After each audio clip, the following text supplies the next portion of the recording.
తాకట్టులో ఉన్న బంగారాన్ని విడిపించి ఆ రోజు ఆన్లైన్ ధరకే కొంటుంది కొమ్మూరి గోల్డ్. అందరికీ నమస్కారం అండి. సుమన్ టీకు స్వాగతం. నేను గీతాంజలి. ఇవాళ మనతో పాటు ఉన్న అతిథి శ్రీనాథ్ స్వామి. వారు ప్రముఖ జ్యోతిష్యులు, ఆధ్యాత్మికవేత్త. వారితో మాట్లాడి మనకున్నటువంటి ధర్మ సందేహాలను నివృత్తి చేసుకుందాం. గురుగారు నమస్కారం అండి. నమస్కారం అమ్మా. గురుగారు, మరొక ధర్మ సందేహం అండి.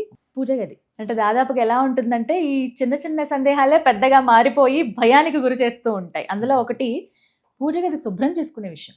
అంటే పఠాలన్నీ శుభ్రం చేసుకుంటాం. కొన్ని పండుగలు విశేషంగా మనకి అమావాస్య అవ్వగానే ఇంకా ప్రారంభం అవుతాయి. అమావాస్య వచ్చిందని ఒక భయం. ఏ పండగ అయినా బుధవారం వస్తే మంగళవారం అసలు ఫోటోలు తీయాలా వద్దా అని భయం. శుభ్రం చేసుకుంటే ఏమైనా అవుతుందేమో. ఒకవేళ పొరపాటున శనివారం పండగ వస్తే శుక్రవారం అసలు మనం ముందు రోజు అంతా శుభ్రం చేయకూడదు కదా, అసలు ఆ రోజు కదిలించడం ఏంటి అని ఒక భయం. ఇలా అసలు దేవుడు గదిని ఎప్పుడు శుభ్రం చేసుకునే విషయంలో చూసుకుంటే ఏ రోజు మంచిది, ఎప్పుడెప్పుడు చేస్తే దీనికి సమయాలు కూడా ఉంటాయా, వీటి గురించి తెలియచేయండి. అలాగే ఇంకా సందేహాలు ఉన్నాయి, అవి కూడా అడుగుతాను. మంచిది. అయితే మనకు దేవుడి పటాలు అనేటివి మనము నిత్యము చేసుకున్నటువంటి పూజా విధానంలో కొంతమంది రోజు తుడిచి బొట్లు పెడతారు, కొంతమంది పెట్టడం కుదరదు. అయితే మనకు దాంట్లో ముఖ్యంగా ఏ రోజు చేసుకోవాలనేది చాలా ఆలోచిస్తూ ఉంటారు.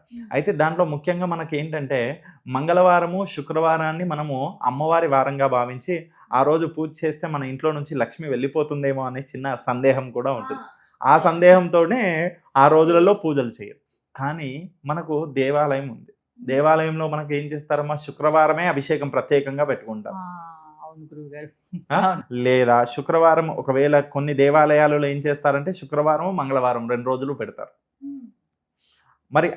మరి దేవాలయంలో చేస్తున్నప్పుడు మన ఇంట్లో చేసుకోవడంలో తప్పులేదు. కానీ మనుషులు మనము నిమిత్త మాత్రము, మనకు చింతలు, ఆలోచనలు, అలాగే ఆశలు ఎక్కువగా కాబట్టి అలా లక్ష్మీవారము అలాగే మంగళవారంలో మేము చేయకూడదు అనే ఆలోచన ఉన్నవారు ఖచ్చితంగా ఒక రోజు మనకు పండగ ముందు రోజు మనకు లక్ష్మీవారం వస్తుంది చేయడం కుదరదు అని అంటే అంతకంటే ముందు రోజు కూడా చేసుకోవచ్చు. లేదా ఆ పండగ రోజు పొద్దున్నే ఇంకా కొద్దిగా పొద్దున్నే లేసైనా చేసుకోవచ్చు. మరి పండగ రోజు తీయడము అని అంటే పండగ రోజు చేయకూడదు అని చెప్పడానికి గల కారణం ఏంటంటే పండగ రోజులలో మనం అవన్నీ చేసుకోవడానికి సమయం చాలా పడుతుంది కాబట్టి మనం చేయలేము అనే ఉద్దేశం. అంతేకాని పండగ రోజు చేయకూడదని కాదు. కాబట్టి ఆ రోజు పండగ రోజు కూడా చేసుకోవచ్చు, అది విశేష ఫలితం ఉంటుంది. కానీ అదో రోజు అవన్నీ చేసుకొని మేము పండగది అలాగే మిగతా వంటకాలు అన్నీ చేసుకోవాలంటే కష్టం అవుతుంది అని చెప్పేసి మనకు ముందు రోజు చేసుకుంటారు. కానీ ఆ రోజే చేసుకోవడం విశేష ఫలితం. అందులో ముఖ్యంగా ఆడవాళ్ళు పాటించాల్సినటువంటిది తెలుసుకోవాల్సినది ఏంటంటే శుక్రవారం మంగళవారం కూడా చెయ్యవచ్చు, కానీ మనకు నెగిటివ్గా ఆలోచించకుంటే చాలు. మంచి భావనతో మనకు ఆ రోజులలో కూడా చేసుకోవచ్చు. లేదా ముఖ్యంగా ఈ బుధవారము గురువారం రోజులలోనైతే ఖచ్చితంగా ప్రతి వారం కూడా బుధవారం గురువారము సోమవారం ఈ 3 వారాలు విశేషంగా మనము ఆ పటాలను క్లీన్ చేసుకొని అలాగే నిత్యము చేసుకునేటటువంటి విగ్రహాలను కూడా మొత్తం కడిగి బొట్లు పెట్టేసుకొని వాటిని పూజలో మనము నైవేద్యాలు ధూపము దీపం నైవేద్యం చేసుకోవచ్చు. ఇప్పుడు మామూలుగా అమావాస్య రోజు తీయొచ్చా అండి? ఒకవేళ తీయాల్సి అమావాస్య రోజు మనకు ఒకవేళ చేయాల్సి వస్తే అమావాస్య రోజు అయినా కానీ మనము నిత్య దీపారాధన అని చెప్పుకుంటాం. మనం ఇంట్లో చేసేటటువంటి నిత్య దీపారాధన దాంట్లో అమావాస్య అయినా కానీ సరే అమావాస్య కూడా విశేష ఫలితం ఉంటున్నాం. అమావాస్య రోజు కూడా దైవానికి మనం చేసేటటువంటి పూజ విశేష ఫలితం. అంటే నెగిటివ్ ఎనర్జీని దూరం చేసేటటువంటి రోజు ఆ యొక్క అమావాస్య అని చెప్తాం. మనకి మీరు తమిళనాడు, కేరళ అలాగే కర్ణాటక ప్రాంతాలలోకి వెళ్ళండి, మీరు ఖచ్చితంగా అమావాస్య రోజు ఖచ్చితంగా దేవాలయానికి నైవేద్యం పట్టుకెళ్తారు వాళ్ళు. ఆ రోజు దైవాన్ని ఖచ్చితంగా దర్శనం చేసుకుంటారు. కాబట్టి అలాంటిది ఏమీ లేదు. అమావాస్య రోజు కూడా మనము దీపారాధన చేసుకోవచ్చు, అలాగే పటాలను కూడా తుడుచుకోవచ్చు. కానీ అమావాస్య రోజు ఎప్పుడైతే మనం చేస్తామో వారం రోజుల పాటు చేయకుండా ఉండకూడదు మళ్ళీ. కాబట్టి వెంబడే నెక్స్ట్ ఒక రోజు 2 రోజులకు మళ్ళీ చేసేసుకోవాలి, అది మాత్రం పాటించాలి. అలాగే పూజ గదిలో అద్దం పెట్టుకోవచ్చా అండి? ఇది ఒక సందేహం అడిగారు. అయితే మనకు దేవాలయంలో అద్దం పెడతారు. ఎందుకు పెడతారంటే మనం బొట్టు పెట్టుకోవడానికి ఒకటి. రెండో ఇంకో అద్దం ఉంటుందమ్మా, ఏంటంటే దేవుడికి ఎదురుగా ఉంటుంది, అది కూడా పైన ఉంటుంది.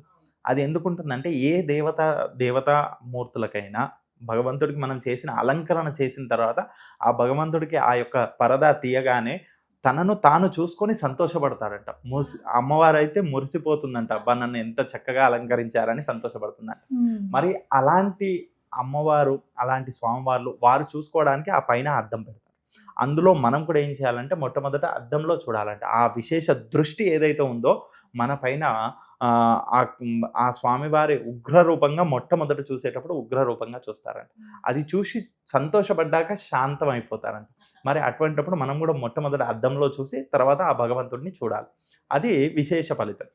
కాబట్టి ప్రతి దేవాలయంలో అలా అద్దం ఉంటుంది.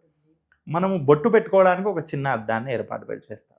కానీ మనము ఇంట్లో మాత్రము మనము అవసరం లేదమ్మా. ముఖ్యంగా ఏంటంటే ఆ అద్దం ఉండడం వల్ల మనం డైవర్ట్ అవుతామని చెప్పొచ్చు. మనం పూజ భక్తి జ్ఞానంతో మనం అక్కడ కూర్చొని ధ్యానం చేసుకుంటూ ఉంటాం, లేదా జపం చేస్తూ ఉంటాం, లేదా ఏదైనా ప్రార్థనలు చేస్తూ ఉంటాం. కానీ మధ్యలో అక్కడ అద్దం కనిపించగానే ఒకసారి ఇలా అంటాం. అలాంటిది కాకుండా ఉండాలంటే మాత్రం ఆ అద్దాన్ని అక్కడ ఉంచకూడదు. అవసరం లేదు గురుగారు. అలాగే కొన్ని ఫోటోలు ఛిద్రం అయిపోతూ ఉంటాయి, అలాగే కొన్ని అద్దాలు అవి పగిలిపోతూ ఉంటాయి, ఏదో ఒక రకంగా పాడైపోయినవి, అనుకోకుండా చేజారి కింద పడినవి, ఇలా కూడా ఉంటాయి కదా. అవి పూజించదగినవా కాదా? అలాంటివి పూజ చేయకూడదమ్మా. అయితే పూజ చేయకూడదని చెప్పేసి వీళ్ళు ఏం చేస్తారంటే అవన్నీ తీసుకెళ్ళి వెళ్ళి ఏదైనా దేవాలయంలో పెట్టేస్తారు, చెట్టు కింద పడేస్తారు, తోవలో వెళ్తూ ఏదో చెట్టు కింద పడేస్తారు, లేదా ఇంకా చెప్పాలంటే డస్ట్బిన్ లో వేసేస్తారు, అంటే చెత్తలో వేసేస్తారు. అలా చేస్తే వాళ్ళు ఎన్ని రోజులైతే పూజ చేశారో అదంతా కూడా వ్యర్థం అయిపోయినట్టు, అదంతా కూడా చెత్తబుట్టలో పడిపోయినట్టు. అంత దోషం అమ్మ. అంటే ఆ చెత్తబుట్టలో పడిపోవడమే కాకుండా ఆ చేసిన దోషానికి పాపం కూడా వాళ్ళకు కాబట్టి అలా కాకుండా దానికి విశేషమైనటువంటి నేను విధానం చెప్తానమ్మా. అది ఏంటంటే ఒక పటాన్ని మనం ఏదైతే తీసుకుంటామో ఆ దేవుడి పటానికి మనకు ముఖ్యంగా ఉంటుంది ఏంటంటమ్మా ఒక ఫ్రేమ్, దానికి గ్లాస్, మధ్యలో పేపర్, అంతే కదమ్మా. ప్రతి దానికి అలాగే ఉంటాయి. మరి అలాంటి వాటికి మనం ఏం చేయాలంటే ఆ గ్లాస్ లో నుంచి బ్యాక్ సైడ్ నుంచి తీసేస్తే ఫ్రేమ్ విడిగా వచ్చేస్తుంది. ఆ పేపర్ తీసేసుకొని మనం ఇంట్లో ఎక్కడైనా పెట్టుకోవచ్చు.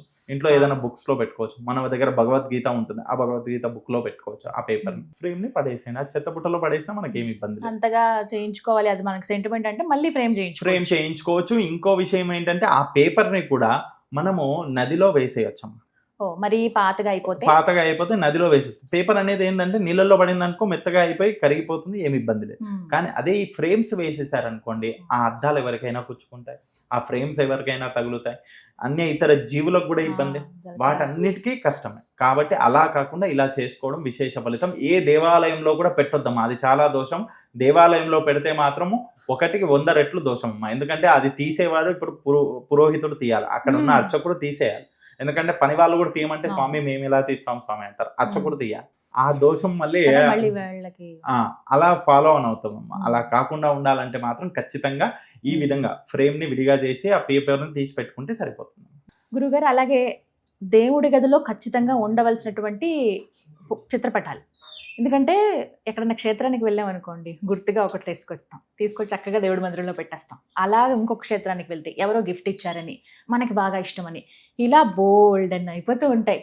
ఇక వాటన్నిటి శుభ్రం చేసుకునేప్పుడు పగలు కూర్చుంటే మధ్యాహ్నం అయిపోతుంది. ఎప్పటికప్పుడు అనిపిస్తూ ఉంటుంది ఇన్ని ఫోటోలు పెట్టాం కరెక్టా కాదా అని, లేదు ఒక 2-3 పెట్టుకుంటే సరిపోతుందా. ఇలా సందేహాల్లో భాగంగా మిమ్మల్ని అడగాలనుకున్నది ఏంటంటే అసలు దేవుడి గదిలో ఉండాల్సిన చిత్రపటాలు ఏవి? మంచి విశేషం అమ్మ. ఇది చాలా మందికి తెలియని విషయం. ఏంటంటే చిత్రపటాలు ఇంట్లో ఎన్నంటే అన్ని పెట్టుకోవడం కంటే నాకు తెలిసినది నేను చెప్పాల్సిందమ్మా. చాలా మంది చాలా విశేషంగా చెప్తా ఉంటారు, కానీ నాకు తెలిసింది నాకు అనిపించింది చెప్తున్నానమ్మా. అందులో మనకు మొట్టమొదట 3 ఉంటే చాలమ్మా.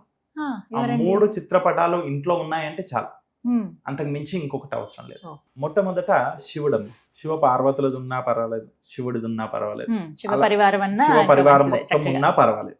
అందులో చూడండి అమ్మా, శివ పరివారంలో వచ్చేసిందంటే మనకు గణపతి, సుబ్రహ్మణ్యేశ్వరుడు, పార్వతీమాత, అలాగే మనకు శివ పరివారానికి సంబంధించిన వారందరూ దక్షిణామూర్తి వచ్చేస్తారు. అందులో గురువారం మనం అనుకుంటాం దక్షిణామూర్తి, ఆంజనేయ స్వామి వచ్చేసారు, చిరంజీవి, అలా ఇవి అందరూ కూడా ఆయనకు సంబంధించిన వారందరూ వచ్చేసారు. తర్వాత రెండవదమ్మా వెంకటేశ్వర స్వామి, అలాగే లక్ష్మీమాత, లేదా వెంకటేశ్వర స్వామిని నారాయణుగా, సత్యనారాయణుగా ఆయన ఒక్క ఫోటో ఉన్నది అంటే మిగతా వీరందరూ ఉన్నట్టమ్మా. దశావతారాలు అన్ని ఉన్నట్టే. అలాగే నారాయణుని పరంపరకు సంబంధించిన వాళ్ళు, ఇప్పుడు ఎగ్జాంపుల్ గా మనకు ఇంద్రాది దేవతలు, అలాగే అగ్నాది దేవతలు, వీరందరూ కూడా అందులోనే వచ్చేసారు. అంతే కదమ్మా, ఆయన ఒక్క దాంట్లో వీరందరూ కూడా ఉన్నట్టు. తర్వాత 3వదమ్మా దుర్గామాత. ఓ దుర్గాదేవి దుర్గామాత. ఉండాలండి ఇంట్లో. దుర్గామాత ఇప్పుడు మనకు పార్వతీ స్వరూపంగానే స్వరూపమే. ఉన్నది అక్కడ, ఆ రెండు ఉంటే చాలు అనుకుందాం. అలా అయినా లక్ష్మీ పార్వతి ఇద్దరు ఉన్నారు, మనకు సరిపోతుంది అంతే. కానీ విశేషంగా మేము ఇంకో పటం పెట్టుకోవాలంటే దుర్గామాత. ఆ అమ్మవారి పటం పెట్టుకున్నారంటే చూడండి, మీకు గ్రామ దేవతలందరూ వచ్చేస్తారు, అలాగే చక్కగా. లక్ష్మీ సరస్వతి పార్వతి ముగ్గురు వచ్చేస్తారు. ఇంకా మనం ఇష్టదైవముగా భావించేటటువంటి అమ్మవార్లందరూ వచ్చేస్తారు. ఇంకా మనకి అందరూ ఇంకా ఉన్నట్టే. ఏంటమ్మా, ఇంకా ఎవరైనా మిగిలిపోయారా చెప్పండి. అందరూ ఉన్నట్టేనండి. అందుకనే ఆ 3 పటాలు ఉంటే చాలు అని నేను చెప్తానమ్మా. అందులో 3 కూడా కష్టం అనుకుంటే ఈ 2 అయితే ఖచ్చితంగా అమ్మా, లక్ష్మీ నారాయణులది అలాగే శివ పార్వతులది, ఇవి 2 ఉంటే చాలమ్మా. అందరూ ఉన్నట్టే అవి 2 పటాలు పెట్టుకొని పూజించుకొని చాలు. తర్వాత అందులో మనము ఎక్కడికైనా వెళ్ళాము, తీసుకొచ్చుకున్నాం పటము అని అనేది ఏదైతే ఉందమ్మా, ప్రతి చోట వెళ్ళిన చోటల్లో ఒక పటం తెచ్చుకోవాలనేది ఎక్కడా లేదమ్మా. పూర్వం ఉండేదమ్మా. పూర్వం మనకి ఏంటంటే ఒక క్షేత్రానికి, ఇప్పుడు కాశీ వెళ్ళాం అనుకోండి, మళ్ళీ ఎప్పుడు వెళ్తామో తెలియదు, వెళ్తామో లేదో కూడా తెలియదు. అవును. కాబట్టి అప్పట్లో తెచ్చుకున్నారంటే ఒక పర్వాలేదు. కానీ ఇప్పుడు ఏంటమ్మా, మనకు అన్ని అందుబాటులో ఉన్నాయి. ఇప్పుడు మొబైల్లో తీస్తే అన్ని ఫోటోలు వస్తున్నాయి. మరి అటువంటిప్పుడు ఫొటోస్ తెచ్చుకొని ఇంట్లో మనము, అంటే పూజలో కూర్చున్నప్పుడు మనకు ఏకాగ్రత అనేది ఉండాలి. ఆ ఏకాగ్రత అనేది మనము ఎవరిని ధ్యానం చేస్తున్నామో వారి మీద ఏకీకృతమై ఉండాలంటే మాత్రం ఎక్కువగా కాకుండా తక్కువగా పెట్టుకోవాలి. కొంతమందికి వంశపారంపర్యంగా ఇప్పుడు అత్తగారి నుంచి చిన్న చిన్న విగ్రహాలు ఇలా కూడా అందిస్తారు కదండి, అవును, మరి అవి కూడా అవి కూడా ఖచ్చితంగా పెట్టుకోవాలి. పెట్టుకోవాలి. అయితే అవి ఏంటంటే మనకు బొటన వేలు కంటే పెద్దగా ఉండేటటువంటివి ఉండకూడదు. ఆ బొటన వేలు కంటే చిన్నగా ఉన్నాయి, మనం ఎన్ని విగ్రహాలైనా పెట్టుకోవచ్చు. కానీ అందులో కూడా గణపతి ఉన్నాయి, 2-3 గణపతులు ఉండకూడదు, ఒకటే గణపతిని పెట్టుకోవాలి. అందులో కొంతమంది ఏం చేస్తారంటే, చాలా మందికి తెలియక ముఖ్యంగా వేరే దేవతలు 2-3 ఉన్నా వేరే విషయం, కానీ గణపతిని మాత్రం 2-3గా ఉండేటటువంటివి పెట్టుకోకూడదమ్మా. ఇంట్లో ఒకటే గణపతి ఉండాలి. అది దేవుడి రూమ్ లోనైతే ఒకటే. మనం బయట ఎక్కడన్నా హాల్లో ఎక్కడన్నా డిజైన్ గా పెట్టుకుంటామంటే అది వేరే విషయం, కానీ ఇక్కడ మాత్రం దేవుని రూమ్ లో ఒకటే గణపతి ఉండాలి. విగ్రహ రూపంలో అయితే ఒకటే ఉండాలమ్మా. ఎందుకంటే ఆయనకు ప్రతి రోజు, ప్రతి క్షణము, ప్రతి సెకండ్ కూడా ఆయనకు పూజలు జరుగుతూ ఉంటాయి. ప్రతి చోటకి ఆయన వెళ్తూ ఉండాలి. మరి ఆయనను 2-3 పెట్టేసి ఇక్కడే పెట్టేసుకుంటే ఎలా? మనం బంధం చేయకూడదు అలా. ఆయన ప్రతి చోటకి వెళ్ళాలి. కాబట్టి పూజా మందిరంలో ఇలా మాత్రం అలా పెట్టుకోవాలి. చక్కగా వివరించారు గురుగారు, ధన్యవాదాలండి. సంతోషం.